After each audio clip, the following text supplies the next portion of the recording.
UK Foreign Secretary William Hague says he believes President Assad was behind a chemical attack in Syria. "I know that some people in the world would like to say that this is some kind of conspiracy brought about by the opposition in Syria," said Mr Hague. "I think the chances of that are vanishingly small, and so we do believe that this is a chemical attack by the Assad regime. It was not something that a humane or civilized world can ignore." Pressing for UN weapons inspectors to be given access to the site, the UK Foreign Secretary said, "It seems the Assad regime has something to hide. Why else have they not allowed the UN team to go there?" The UK had not ruled out any options for the future, added Mr Hague. "Any option that complies with international law and could save innocent lives. We have to be open to those options," he said, but added any decisions would come later and he would not speculate about them. Stronger mandate. US President Barack Obama has said the alleged use of chemical weapons in Syria in an attack on Wednesday is a big event of grave concern. "The British government should now initiate steps with our allies on the UN Security Council to secure the agreement of a fresh resolution," Douglas Alexander, Shadow Foreign Secretary. He said the US was still seeking confirmation such weapons were used,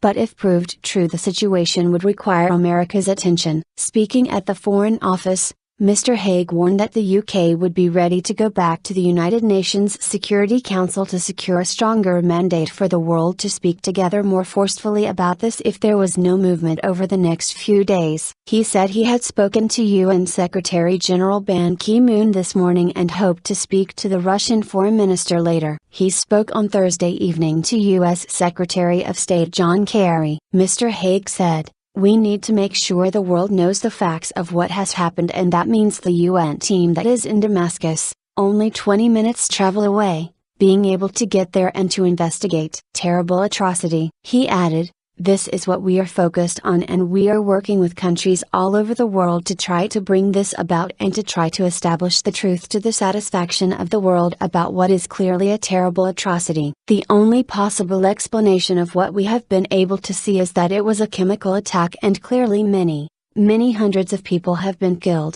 Some of the estimates are well over 1,000. There is no other plausible explanation for casualties so intense in such a small area on this scale." Shadow Foreign Secretary Douglas Alexander called for a fresh UN resolution on Syria, saying its response so far was clearly insufficient. "The British government should now initiate steps with our allies on the UN Security Council to secure the agreement of a fresh resolution which not only condemns the use of chemical weapons but specifies the mandate of the UN inspection team already in Syria to include East Ghouta. Analysis and verification will rely on a swift and thorough inspection on the ground, so there is a real urgency to the UN team being granted full access by the Syrian authorities to the sites of the alleged attacks."